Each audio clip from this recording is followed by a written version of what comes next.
किसी भी चीज़ की जद तक ਆਪਾਂ जड़ तक नहीं जाते, जद तक ਆਪਾਂ ਨੂੰ ਉਹਦੀ ਪਛਾਣ नहीं ਹੁੰਦੀ, उदों तक बहुता ज्ञान नहीं। कहण ਨੂੰ ਤਾਂ ਆਪਾਂ रोज़ एक ओंकार सतनाम रोज़ ही कहने, पर यह विचार करनी है कि सब तो पहला तो यह देखना भी गुरु नानक देव महाराज नूं सृष्टि ते आउण दी लोड़ क्यों पई। क्योंकि प्रजा जिहड़ी सी वो सारी ऐसी हो गई कि एक दूजे नूं मारना, लुटना, खोहना, खिंजना, इज्जत नाम की कोई चीज़ नहीं है। अज वाला ही हाल सी, जिवें हुण तुरिया जा रहा काम। सो कलमल होई मेदनी अरदास करे लिवलाए, अकाल पुरख के चरनां च बेनती कीती धरती ने कि अकिरत घण बहुत हो गए ने मेरे ते, बड़ा भार सहंदी हाँ पर सहा नहीं जाता। मैं चली, मैं डुब चली हाँ, निगर चलो रसातल टोआ, मैं चलनी हाँ थले नूं। अकाल पुरख महाराज ने धीरज दिता, सो उस वक्त धीरज दे के महाराज ने कलमल होए मेदनी अरदास करे लिवलाए, सच्चा सुनिया कन्न दे, धीरक देवै सहज सुभाए। धीरज दिंदे ने महाराज, कोई नहीं धीरज रख। सारे जने इकट्ठे होके गए सी, ये जिन्ने देवते ने। महाराज ने कहा सी धरती के उत्ते नाम जपाओ साडा। ये कहण लगे कलयुग दा महाराज इन्नी कमाई है, इन्नी तपस्या उहदी, असीं उहदे बराबर कोई भी नहीं पहुंच सकदा हाँ। सारिਆਂ ने हथ खड़े कर दिते। क्या ब्रह्मा विष्णु महेश, क्या 33 करोड़ देवता, क्या देवियां, इन्हां सब ने हथ खड़े करते भी साडे बस कुछ नहीं गा। क्योंकि कलयुग की तपस्या सारिਆਂ नालों ज़्यादा है सातों। तो फिर नारायण अकाल पुरख वाहिगुरू कहण लगे चलो फिर असीं आप आउंदे हां हुण। आप नारायण कला धार जग में परवरियो, निरंकार आकार जोत जग मंडल करियो। धन गुरु नानक देव साहब महाराज ने अवतार धार के सारे संसार नूं सीधे मार्ग ते लाया। संसार नूं तारदियां सतगुरु नानक देव महाराज सच्चे पातशाह सिद्धां नाल चर्चा हुई, क्योंकि उदों सिद्धां लोकां दी बड़ी मशहूरी सी संसार दे अंदर। सो गुरु नानक देव महाराज सच्चे पातशाह दा जिहड़ा अवतार है, अकाल पुरख आप वाहिगुरू ने अवतार धारिया है। हुण अवतारां दी जिहड़ी गिणती हुंदी है वो 6 प्रकार दे अवतार मन्ने ने। एक हुंदे ने अंसा अवतार, जिवें राजे खास किस्म दे भगती वाले पिरथू, मन्नू, रघु, दलीप आदि राजे होए ने। ये परमेश्वर दी अंश विचों ही हुंदे ने। सारी प्रजा नूं इउं पालदे ने जिवें प्रजा बच्चे हुंदी है ते आप उन्हां दा दुख सहारदे ने। परमेश्वर दी अंश विचों राजे हो के बनना अंसा अवतार। अवेशा अवतार जिहड़े हुंदे ने, इन्हां विच बाद विच शक्ति प्रवेश करदी है। फिर आउंदे ने कला अवतार, जिन्हां दे विच कईयां विच 14 कला ने, कईयां विच 16 कला ने। ये अवतार हुंदे ने। फिर आउंदे ने नित अवतार, जिवें संत महात्मा ने, ये नित अवतार कहाउंदे ने। फिर आउंदे ने निमित्त अवतार, जिवें किसी खास काम नूं करके अलोप हो जाना। जिवें हरनाक्ष दुष्ट हर मारिया, प्रहलाद तराया, फिर अलोप हो गए। उन्हां की काम करते हुंदे ने, फिर चले जाते ने वापस। फिर एक ने पूर्ण अवतार। पूर्ण अवतार जिहड़े ने वो जिवें रामचंद्र जी, कृष्ण जी आदि होए ने। पर गुरु नानक देव जी जिहड़े ने वो जिवें कहिए कि ये 6 नालों ही वखरे ने। गुरु नानक देव जी महाराज ने जिवें बाणी दे अंदर बचन कीता ना, 16 कलह संपूर्ण फलिया, अनंत कला होए ठाकुर चढ़िया। बेअंत शक्तियां दे समेत गुरु नानक देव जी ने इस धरती ते आके चरण पाए अते धरती दे उत्ते चरण पैंदी धरती ठर गई, शांत हो गई। टिकाव मिल गया। सृष्टि नूं तारना प्रारंभ किया गुरु नानक देव जी ने। अवतारां नूं देखिया जांदा लौकिक प्रमाण वैदिक प्रमाणां द्वारा। सो इसे प्रकार अवतार की निशानी जिहड़ी देखी जाती शक्ति करके, व्यक्ति करके, प्रज्ञा करके। प्रज्ञा नाम बुद्धि का है। फिर उहदे करतब ते आयु, ये 5 चीज़ां करके अवतारां नूं परखिया जाता है। ये सारियां चीज़ां की व्याख्या नाल नाल होवेगी, इक्को दिन विच सारी व्याख्या नहीं हुंदी। शक्ति, व्यक्ति, प्रज्ञा, करतब ते आयु, ये चीज़ां नाल नाल ही चलदियां जांदियां ने। ते इस प्रकार गुरु नानक देव महाराज सृष्टि ते आए ने। सतगुरु नानक देव महाराज जदों गुरु अंगद देव जी बाबा लैणा जी के रूप में सी तां सिद्ध आए श्री करतारपुर साहब, रावी तो परले पासे है जो सिद्ध आके गुरु अंगद देव महाराज नूं सब तो पहला जो मिले कहण लगे तुहाडा मूल मंत्र गुर मंत्र का सारा असीं पुछ लिया, बीज मंत्र भी पुछ लिया, हुण तुहाडा माड़ा मंत्र किहड़ा? क्योंकि जदों कोई धर्म नवां चले ना तां उहनूं प्रश्न बड़े खड़े करदे ने सारे जणे। हरेक धर्म विच भी साडे विच आह माड़ा मंत्र है, तुहाडे च माड़ा मंत्र किहड़ा? तां गुरु अंगद देव महाराज बाबा लैणा जी के रूप में जाके फिर मत्था टेकिया। महाराज ये सिद्ध ये पुछदे ने कि माड़ा मंत्र तुहाडा किहड़ा? गुरु नानक देव जी कहण लगे पुरखा अपना माड़ा मंत्र जिहड़ा वो जपजी साहब है। तो महाराज फिर ये गुरु नानक देव जी कहण लगे असीं सिद्धां नाल चर्चा कीती, कई जगह दे उत्ते कई थावां ते जपजी साहब दा पाठ उचारिया। इन्हां दी पौड़ियां दी तरतीब लाउणी रहिंदी है। पौड़ियां दी तरतीब गुरु अंगद देव जी कोलों लवाई महाराज जी ने। पौड़ियां दी तरतीब ला के सलोक समेत सतगुरु महाराज ने श्री जपजी साहब का पाठ बख्शिश किया आपां नूं।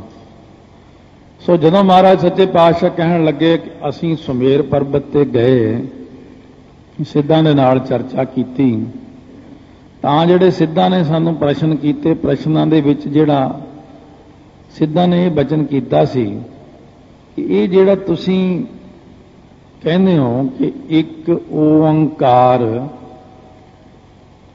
ये ओंग लिखिया होया असल विच वेदां दे विच, तुसीं इहनूं एक ओंकार क्यों कहंदे हो? ये तुसीं नवीं रीति चला दित्ती है। एक लाता अगे, कार ला दित्ती उपर, ओंग ओंग काफ़ी नहीं है। तो गुरु नानक देव महाराज सच्चे पातशाह कहण लगे ये जिहड़ा ओंग है ना, ये त्रिधा रूप है। चाहे कई अखर संगत नूं औखे भी लगण, चाहे तुहानूं कई चीज़ां ऐसियां भी लगणगीਆਂ समझ तो बाहर भी हो जांदियां, पर समा पा के समझ लग जांदियां ने। पर यह है भी इन्नी जानकारी होनी अपने लिए बड़ी जरूरी है, क्योंकि तुहाडी आपस में चर्चा तो हुंदी, कदे बाहरले नाल चर्चा कदे हो जाए ना, फिर इन्हां चीज़ां की बड़ी लोड़ पैंदी। त्रिधा रूप हुंदी है, त्रिधा हुंदी है राजसी, तामसी, शांत की, रजोगुण, तमोगुण, सतोगुण। महाराज कहण लगे जिहड़ा ओंग है ना, ये 3 अखरां तो बनिया है। आ आड़ा, ओ ऊड़ा ते मा, आ ओ मा। महाराज कहण लगे आकार जिहड़ा पहला, फिर ओकार, फिर मकार। ये जिहड़ा आकार है ये रजोगुणी है, ये ब्रह्मा का वाचक है।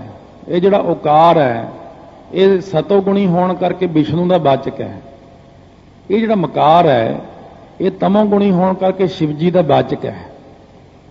ये 3 अर्थ हो गए तुहाडे ओंग दे। लियाओ इह परमेश्वर लियाओ, कित्थे है?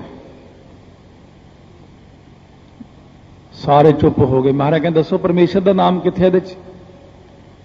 ओंग ओंग तो तुसीं कही जाते हो, ये ओंग दे अर्थ तो 3 बन गए, हुण ओंग च परमेश्वर का कित्थों नाम लियाओगे? ये तो 3 चीज़ां खड़ियां हो गई विच।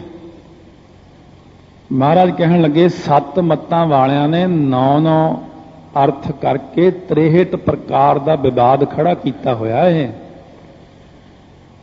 क्योंकि हिरन जिहड़ा है ना, हिरन गर्भ ब्रह्मा जी ने उच्चारण किया, वो च उन्होंने 9 प्रकार दसे, परमेश्वर के 9 रूप ने।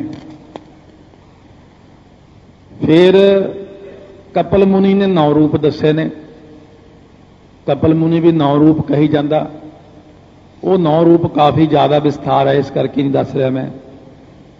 बस यही जान लो कि कोई कहता वो त्रिकाल है, त्रिवर्ग है, त्रिसर्ग है, कई कई नाम ने दे। ये तीन तीन तीन तीन करके एक बारी च 3 जाने आते हैं। त्रिकाल, त्रिवर्ग, त्रिसर्ग करके तो 9 भेद पाते परमेश्वर विच। सो इसे प्रकार महाराज सच्चे पातशाह कहते फिर ये जिहड़ा कपिल मुनि है ये तो अपना बचन कही जाता है, तो एक होर मुनि जिहड़ा होया वो अपना बचन कही जाता है। सनक, सनंदन, सनातन, संत कुमार जिहड़े ने ये 9 प्रकार के वखरे भेद दसदे ने। तो फिर जिहड़े ब्रह्मंशक वाले ने वो 9 वखरे भेद दसदे ने। शिव मत जिहड़ा 9 वखरे भेद दसदा। इसे प्रकार जिहड़े वैष्णव मत वाले ने पंचरात्र नारद वाले, नारद मुनि ने 9 भेद वखरे दसे ने। जिहड़े ईसाई ने ये कहंदे ने रूह मुकद्दस है एक नंबर ते, दूसरा खुदा, तीसरा है ईसा पैगंबर। ये 3 रूप हो गए। मुसलमान कहते ने नहीं 2 रूप ने, वो कहते एक खुदा एक पैगंबर। महाराज कहते कोई है तुहाडे कोल टिकाणा? सारे जाने इन्ने इन्ने रूप कथन करी जाने हो, 63 भेद तुसी पा दिते। फिर जेड़ा उठदा वो अपने मूहरे ओंग ला लैंदा। ये संपूर्णता नहीं कीती तुसी।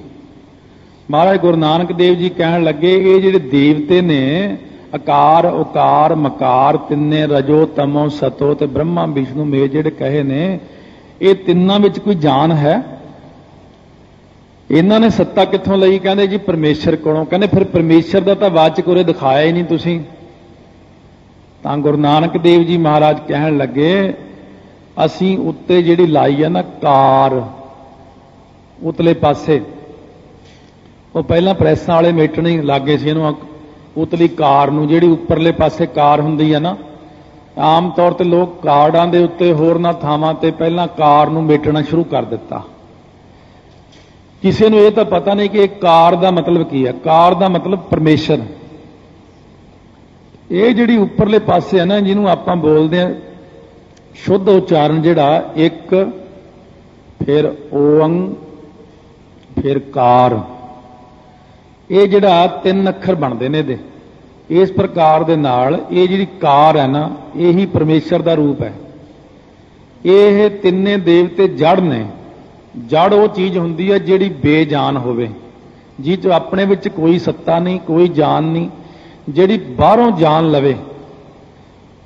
ये तिन्नां देवतियां नूं प्रकाश वाहिगुरु आप है तिन्नां देवतियां नूं प्रकाश देण वाला। एका माई जुगत व्याई 3 चेले परवान, एक संसारी एक भंडारी एक लाए दीवान। जिव तिस भावै, जिवें उस वाहिगुरू नूं भाउंदा तिवै चलावै उवें चलाउंदा इन्हां नूं।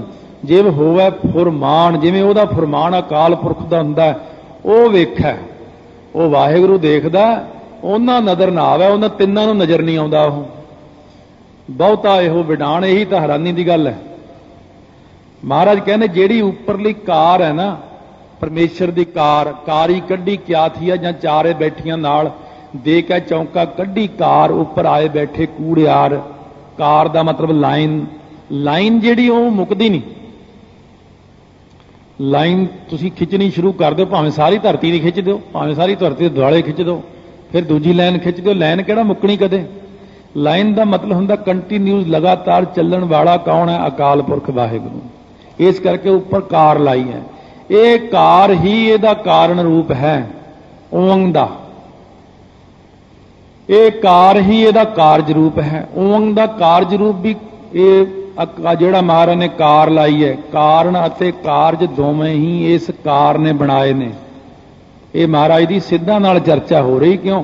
ਸਿੱਧ ਜਿਹੜੇ ਨੇ ਉਹ ਵੀ ਘੱਟ ਨਹੀਂ ਹੈ, ਅੱਗਿਓਂ ਬੜੀ ਪਹੁੰਚੀਆਂ ਹਸਤੀਆਂ ਨੇ, ਉਹ ਬੜੇ ਦਿਮਾਗ ਵਾਲੇ ਨੇ, ਬੜੀਆਂ ਰਿੱਧੀਆਂ ਸਿੱਧੀਆਂ ਦੇ ਮਾਲਕ ਨੇ। ਛੋਟਾ ਮੋਟਾ ਬੰਦੇ ਨਾਲ ਤਾਂ ਗੁਰੂ ਨਾਨਕ ਦੇਵ ਜੀ ਨੇ ਕੀ ਚਰਚਾ ਕਰਨੀ, ਉਹਨਾਂ ਨੂੰ ਸਿੱਧੇ ਰਾਹ ਤੇ ਲਾਉਣਾ। ਮਹਾਰਾਜ ਦਾ ਇਹ ਵੀ ਨਿਸ਼ਾਨਾ ਨਹੀਂ ਕਿ ਇਹਨਾਂ ਨੂੰ ਹਰਾਉਣਾ, ਮੈਂ ਹਰਾਉਣਾ ਵੀ ਨਹੀਂ, ਸਹੀ ਦੱਸ ਕੇ ਸੇਧ ਦੇ ਕੇ ਸਿੱਧੇ ਮਾਰਗ ਦੇ ਉੱਤੇ ਗੁਰੂ ਨਾਨਕ ਦੇਵ ਜੀ ਨੇ ਉਹਨਾਂ ਨੂੰ ਲਾਇਆ। महाराज कहने भाई ये इस करके असीं लाया ये चीज़। जदों असीं देखिया कि ये विवाद ने इहदे विच, तां असीं इहदे अगे लाया एक बई साडा जिहड़ा सिद्धांत है ये द्वैश वाला नहीं है, आ द्वैत मत है साडा, द्वैश तो रहत। महाराज कहने अच्छा इउं दसो ओंग पढ़न दा हक किहनूं है? कहंदे जी ब्राह्मण नूं ते खत्तरी नूं। कहंदे खत्तरी सुन सकदा ओंग। अच्छा ते जिहड़े वैश ने ते शूद्र ने कहंदे वो ना इहनूं पढ़ सकदे ने ना इहनूं सुन सकदे ने। अच्छा महाराज कहने जिहड़े ब्राह्मण ने इन्हां ने घरां वालियां नूं तां हक होना? कहंदे ना जी, ना वो इहनूं पढ़ सकदियां ना सुन सकदियां। कहंदे फिर जिहड़े खत्तरी ने कहंदे उन्हां ने घरां वालियां नूं भी हक नहीं। महाराज कहने फिर जिहड़े शूद्र ते वैश ने कहने उन्हां दीयां घरां वालियां नूं भी हक नहीं। महाराज कहने फिर इहदा मतलब ओंग तां ब्राह्मणां दा ही होया, ओंग नूं तां सिर्फ ब्राह्मण ही जप सकदा।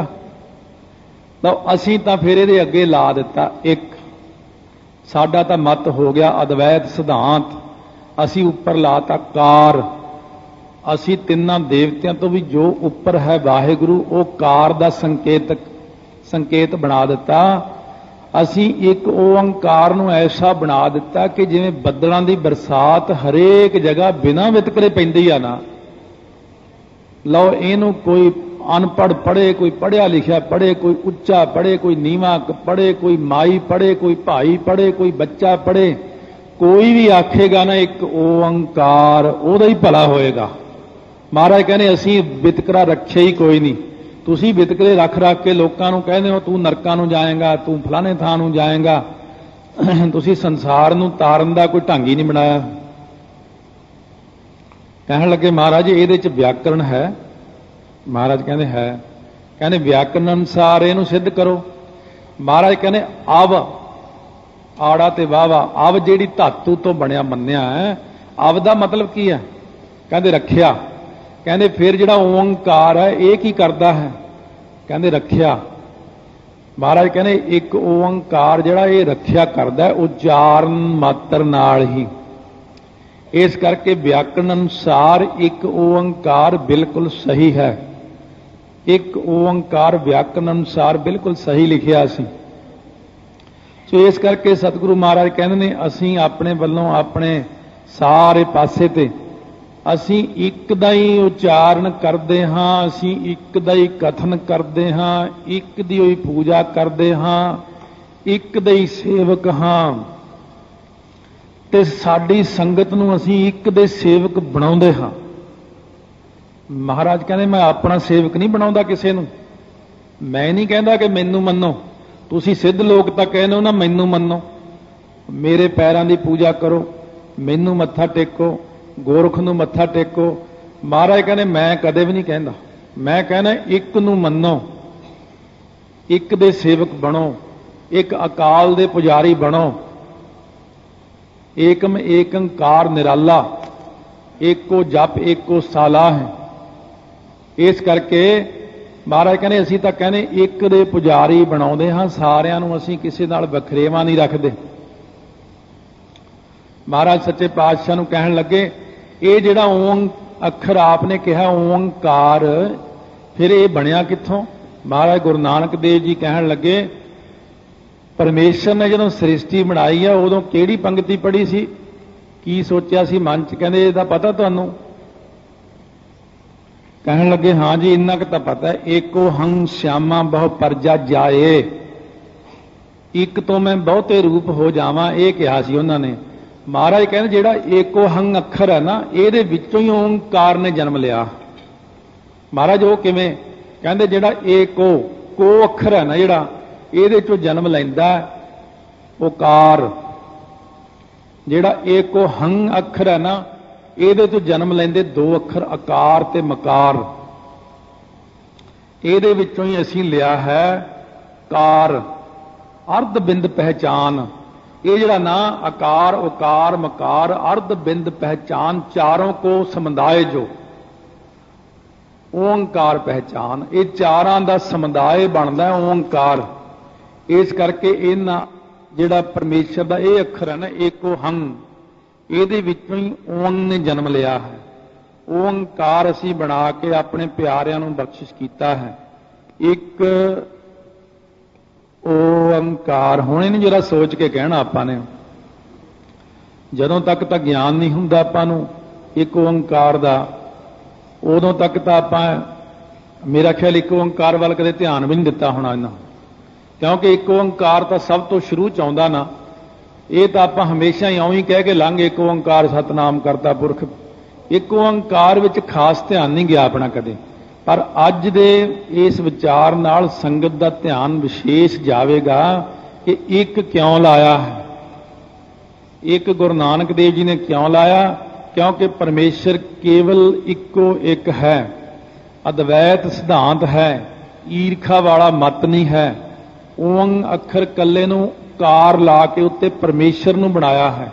ਤਿੰਨ ਦੇਵਤੇ ਜੜ ਰੂਪ ਨੇ, ਇਹਨਾਂ ਨੂੰ ਸ਼ਕਤੀ ਦੇਣ ਲਈ ਕਾਰ ਆਪਣਾ ਕਰਮ ਕਰਦੀ ਹੈ। ਇਸ ਕਰਕੇ ਗੁਰੂ ਨਾਨਕ ਦੇਵ ਮਹਾਰਾਜ ਸੱਚੇ ਪਾਤਸ਼ਾਹ ਨੇ ਜਿਹੜਾ ਅੱਖਰ ਬਣਾਇਆ ਹੈ ਇੱਕ ਓੰਕਾਰ, ਇਹ ਨਾ ਤਾਂ ਆਪਾਂ ਨੇ ਏਕੰਕਾਰ ਬੋਲਣਾ ਹੈ, ਨਾ ਇਸ ਨੂੰ ਏਕਮਕਾਰ ਬੋਲਣਾ ਹੈ, ਨਾ ਇਹਨੂੰ ਏਕੇ ਓੰਕਾਰ ਕਰਕੇ ਬੋਲਣਾ ਹੈ। ਇਹ ਸਿੱਧੇ ਤਿੰਨ ਅੱਖਰਾਂ ਦਾ ਆਪਸ ਸੰਧੀ ਛੇਦ ਕਰਕੇ ਬਣਦਾ ਇੱਕ, ਫਿਰ ਓੰਗ, ਫਿਰ ਜਿਹੜੀ ਉੱਪਰ ਕਾਰ ਲੱਗੀ ਹੋਈ ਆ ਉਹ ਕਾਰ ਹੈ।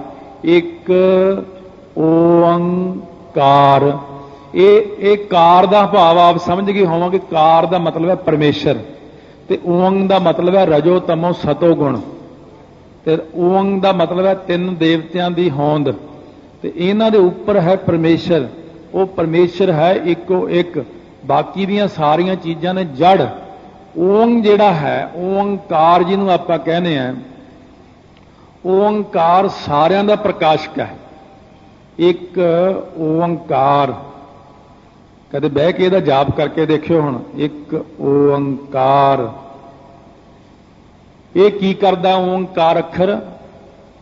ਇਹਦੇ ਅੱਗੇ ਜਾ ਕੇ ਬੜੇ ਵਿਸਥਾਰ ਆਉਣਗੇ, ਕਿਉਂਕਿ ਇੱਕ ਓੰਕਾਰ ਦੀ ਕਥਾ 2-3 ਦਿਨ ਲੱਗ ਜਾਂਦੇ, 2-3-4 ਦਿਨ ਵੀ ਲੱਗ ਸਕਦੇ ਇੱਕ ਓੰਕਾਰ ਦੇ ਭਾਵ ਨਾਲ ਨਾਲ ਚੱਲੀ ਜਾਣੇ। ਕਿਉਂਕਿ ਜਿਹੜਾ ਓੰਕਾਰ ਆਪਾਂ ਬੋਲਦੇ ਆ ਨਾ, ਇਹ ਉੱਪਰ ਨੂੰ ਬਿਰਤੀ ਲੈ ਕੇ ਜਾਂਦਾ, ਆਪਣੀ ਊਰਧ ਪਾਸੇ ਨੂੰ, ਊਰਧਮੁਖੀ ਹੈਗਾ ਇਹ। ਕਿਉਂਕਿ ਇਸ ਅੱਖਰ ਦਾ ਉਚਾਰਨ ਕੁਦਰਤੀ ਉੱਪਰ ਨੂੰ ਹੀ ਜਾਂਦਾ, ਜਿੰਨਾ ਆਪਾਂ ਇਹਨੂੰ ਲੰਮਾ ਬੋਲ ਜਾਂਦੇ ਆ। ਕਿਉਂਕਿ ਜਿਹੜੇ ਜੋਗੀ ਸੀ ਇਹ ਆਪਣੇ ਸਵਾਸਾਂ ਨੂੰ ਚੜਾਉਣ ਵੇਲੇ ਬੋਲਦੇ ਨੇ ਓੰਗ ਓੰਗ, ਪਰ ਗੁਰੂ ਨਾਨਕ ਦੇਵ ਜੀ ਨੇ ਜਿਹੜਾ ਬਣਾਇਆ ਨਾ ਓੰਕਾਰ, ਇਹ ਹੁਣ ਦਸਮ ਦੁਆਰ ਵੱਲ ਆ ਜਾਓ। ਜੇ ਇਕੱਲਾ ਹੀ ਬੋਲਦੇ ਨੇ ਓੰਗ ਓੰਗ ਓੰਗ, ਤਾਂ ਇਹਨਾਂ ਨੂੰ ਪ੍ਰਗਟ ਹੁੰਦੇ ਨੇ ਤਿੰਨ ਦੇਵਤੇ, ਰਿੱਧੀਆਂ ਸਿੱਧੀਆਂ, ਸਾਰੇ ਦੇਵਤੇ, ਸਾਰੀਆਂ ਸ਼ਕਤੀਆਂ, ਪਰ ਇਹ ਅਧੂਰਾ ਹੈ। ਇਹ ਜਦੋਂ ਉੱਪਰਲੇ ਪਾਸੇ ਕਾਰ ਲੱਗ ਜਾਂਦੀ ਹੈ, ਇਹਦੇ ਕਾਰ ਪਰਮੇਸ਼ਰ ਦਾ ਵਾਚਕ ਹੋਣ ਕਰਕੇ ਦਸਮ ਦੁਆਰ ਦੇ ਵਿੱਚ ਆਤਮਿਕ ਆਨੰਦ ਪ੍ਰਗਟ ਹੁੰਦਾ ਹੈ। ਦੋ ਪ੍ਰਕਾਰ ਦਾ ਆਨੰਦ ਹੈ, ਇੱਕ ਬ੍ਰਹਮਾਨੰਦ ਹੈ, ਇੱਕ ਜੋਗਾਨੰਦ ਹੈ। ਓੰਗ ਓੰਗ ਦਾ ਜਾਪ ਕਰਦੇ ਆ, ਇਹਨਾਂ ਨੂੰ ਜੋਗਾਨੰਦ ਪ੍ਰਾਪਤ ਹੁੰਦਾ। ਬਹੁਤ ਅੱਛੀ ਚੀਜ਼ ਹੈ ਜੋਗਾਨੰਦ, ਪਰ ਟੈਂਪਰੇਰੀ ਹੈ, ਕੰਮ ਚਲਾਊ ਹੈ। ਆਨੰਦ ਤਾਂ ਬੜਾ ਆਉਂਦਾ ਬਈ, ਜਦੋਂ ਤੱਕ ਮਨ ਟਿਕਿਆ ਰਹਿੰਦਾ ਨਾ ਓੰਗ ਓੰਗ ਕਰਦਿਆਂ, ਦਸਮ ਦੁਆਰ ਵਿੱਚ ਸਵਾਸ ਟਿਕੇ ਨੇ ਜੋਗੀਆਂ ਦੇ, ਉਦੋਂ ਤੱਕ ਉਹਨਾਂ ਨੂੰ ਆਨੰਦ ਹੈ। ਜਦੋਂ ਥੱਲੇ ਉਤਰ ਆਏ ਫਿਰ ਆਪਣੇ ਵਰਗੇ ਹੀ ਬਣ ਜਾਂਦੇ ਨੇ। ਪਰ ਗੁਰੂ ਨਾਨਕ ਦੇਵ ਜੀ ਨੇ ਜਿਹੜੀ ਕਾਰ ਲਾਈ ਹੈ ਨਾ, ਇਹ ਕਾਰ ਵਿੱਚ ਹੀ ਤਾਂ ਸਾਰਾ ਪ੍ਰਕਾਸ਼ ਹੈ। ਇਹ ਜਿਹੜੀ ਆਪਾਂ ਨੂੰ ਮਹਾਰਾਜ ਨੇ ਇਹ ਕਿਹਾ ਨਾ ਇੱਕ ਓੰਕਾਰ, ਇਹ ਕਾਰ ਵਿੱਚ ਹੀ ਸਾਰਾ ਕੁਝ ਪਿਆ ਹੈ। ਬਸ ਇਸ ਦਾ ਧਿਆਨ ਰੱਖਣਾ। ਮਹਾਰਾਜ ਕਹਿੰਦੇ ਨੇ ਇਹ ਇੱਕ ਓੰਕਾਰ ਜੋ ਸਭਨਾਂ ਦਾ ਪ੍ਰਕਾਸ਼ਕ ਹੈ, ਉਹ ਚਾਰ ਨੇ ਮਾਤਰ ਸੇ ਰੱਖਿਆ ਕਰਦਾ ਹੈ। 6 ਚੀਜ਼ਾਂ ਦਾ ਪ੍ਰਕਾਸ਼ ਆਪਾਂ ਪਹਿਲਾਂ ਵੀ ਕਈ ਵਾਰੀ ਸੁਣਿਆ। ਆਕਾਸ਼ ਵਿੱਚ ਬਿਜਲੀ, ਬੱਦਲਾਂ ਵਾਲੀ ਬਿਜਲੀ ਵਿੱਚ ਪਰਮੇਸ਼ਰ ਦਾ ਪ੍ਰਕਾਸ਼ ਹੈ। ਤਾਰਿਆਂ ਵਿੱਚ, ਸੂਰਜ ਵਿੱਚ, ਚੰਦਰਮਾ ਵਿੱਚ ਮਨੁੱਖ ਦੀ ਬੁੱਧੀ ਤੇ ਧਰਤੀ ਦੇ ਉੱਤੇ ਅੱਗ। ਇਹ 6 ਚੀਜ਼ਾਂ ਨੂੰ ਵਾਹਿਗੁਰੂ ਪ੍ਰਕਾਸ਼ਮਾਨ ਕੌਣ ਕਰਦਾ ਹੈ? ਕਦੇ ਸੋਚਿਆ ਵੀ ਇੱਕ ਓੰਕਾਰ ਕਹਿ ਕੇ ਫਟਾਫਟ ਲੰਘ ਜਾਂਦੇ ਆਪਾਂ? ਉਹ ਅਸਲੀ ਮੂਲ ਰੂਪ ਇੱਕ ਓੰਕਾਰ ਹੀ ਹੈ। ਸਾਰੀ ਬਾਣੀ ਗੁਰੂ ਗ੍ਰੰਥ ਸਾਹਿਬ ਦੀ ਇੱਕ ਓੰਕਾਰ ਦੇ ਵਿੱਚੋਂ ਹੀ ਪ੍ਰਗਟ ਹੋਈ ਹੋਈ ਹੈ। ਆਹ ਇੱਕ ਓੰਕਾਰ ਵਿੱਚ ਸਾਡਾ ਧਿਆਨ ਨਹੀਂ ਜਾਂਦਾ।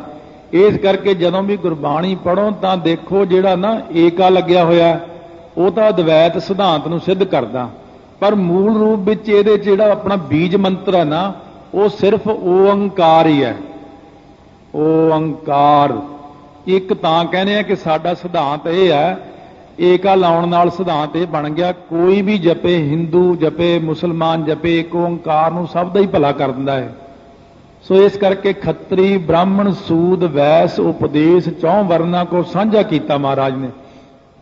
गुरुद्वारे कोई भी आ सकता, कोई भी बैठ सकता, कोई भी बाणी पढ़ के तर सकता। महाराज ने कहा असीं ये नहीं वितकरा रखिया कि इहनूं सिर्फ हिंदू तर सकता, इत्थे ब्राह्मण तर सकता, इत्थे फलाना नहीं तर सकता, फलाना डुब जाएगा। महाराज ने वचन किया, जो प्राणी गोविंद ध्यावै पढ़िया अनपढ़िया परमगत पावै। कहने भावें मेरे वालों कोई दुनिया च भाई पढ़िया लिखिया, भावें कोई अनपढ़ है, जेड़ा भी बंदा आखेगा सतनाम श्री वाहेगुरु साहिब जीओ, सतनाम श्री वाहेगुरु साहिब जी, सतनाम श्री वाहेगुरु, सतनाम श्री वाहेगुरु साहिब जी, सतनाम श्री वाहेगुरु साहिब जी। महाराज कहने जेड़ा भी बंदा आखेगा वाहेगुरु, ये वाहेगुरु ओंकार ही है, क्योंकि गुर मंत्र होने करके गुरु दे राही सानू मिलिया, इस करके वाहेगुरु। बाकी भी सारे परमेश्वर दे अपने ही नाम ने। कोई अपने आप को गोबिंद कहाई जावे, कोई राम कहाई जावे, कोई अपने आप को कुछ कहाई जावे, पर नारायण कहाई जावे, ये सारे नाम परमेश्वर दे अपने ही ने। की हो गया जे किसी ने लेके अपने नाल जोड़ लिया नूं भी मेरा नाम नारायण है? नहीं, नारायण नाम परमेश्वर दा ही आ। महाराज कहने मेरा ही नाम है नारायण, मैं ही गोबिंद हाँ, मैं ही सारे रूपां विच बैठा हाँ। इस करके उसे नूं ही देखना नाम जपदियां। महाराज कहने एक ओंकार, जो ओंकार सारियां दा प्रकाशक है, एक ओंकार दा झलकारा झलना औखा है। कल्ले ओंकार दा जाप ज्यादा नहीं करना, वाहिगुरु मंत्र दा जाप ज्यादा करना, क्योंकि गुर मंत्र गुरु साहब ने दिता है। एक ओंकार कल्ले दा जाप जिहड़ा इहदा लश्कारा झलना इन्ना औखा हो जाना तुहानूं भी संभालिया नहीं जाना। फिर इस करके इहदे नाल इन्ना कुछ अगे होर लाया, सतनाम करता पुरख निरभौ निरवैर, ताइयों अगे तक लाया नाल। ये सतगुरु महाराज सच्चे पातशाह कहते ने जेड़ा भी उच्चारण करेगा एक ओंकार, ओदी उसे वक्ति रखिया शुरू कर देंदे ने कि मेरा है, मेरा सिमरन करता है। तब सतगुरु महाराज सच्चे पातशाह ने आपां नूं बख्शिशां कीतियां ने। धन गुरु हरगोबिंद साहिब महाराज ने सच्चे पातशाह ने मेहर कीती है। भाई गोपाला जी तो जपजी साहब का शुद्ध पाठ लगा मात्रा ऐन टिक टका के शुद्ध मन दे नाल शुद्ध हो के 1.25 फुट उच्चा बिठाया सी अपने सामने महाराज ने भाई गोपाले नूं। गुरता गद्दी तो भी 1.25 फुट उच्चा बिठा के जदों भाई गोपाला जी ने कहा एक ओंकार सतनाम, महाराज ने उदों ही मत्था टेक दिता, नमस्कार कर दी। किनू? गुरबाणी नूं। किनू? एक ओंकार नूं। महाराज ने नमस्कार की। क्यों? देखो गुरबाणी का सत्कार रखदियां होइयां अपने नालों भी 1.25 फुट 1.25 गिठ उच्चे बिठाउणा, ये पहला तो गुरबाणी का कितना सत्कार है। फिर उच्चारण महाराज ने कहा शुद्ध होवेगा, जिहदा शुद्ध मन दे नाल पढ़ेगा। गुरता गद्दी देण तक तैयार हो गए सी महाराज, पर भाई का संकल्प उठ गया घोड़े का, इस करके उन्होंने बहुत कुछ ब्रह्म ज्ञान भी देता सी महाराज ने, सारियां बख्शिशां कर दित्तियां। धन गुरु हरगोबिंद साहिब महाराज आपां भी जपजी साहब का शुद्ध पाठ सीखण का यतन कर रहे हैं। ये जानने का यतन कर रहे हैं कि इसकी जड़ कित्थे है, एक दी जड़ कित्थे, ओंकार अखर बनया कित्थों। हुण आपां नूं इह तां पता लग गया ना कि एक हंग अखर तो ओंकार प्रगट होया। इस करके आपां नूं अगर कदे भी किते भी चर्चा हो जाए अपनी गुरसिखां दे विच नहीं, बाहरलियां मत्तां विच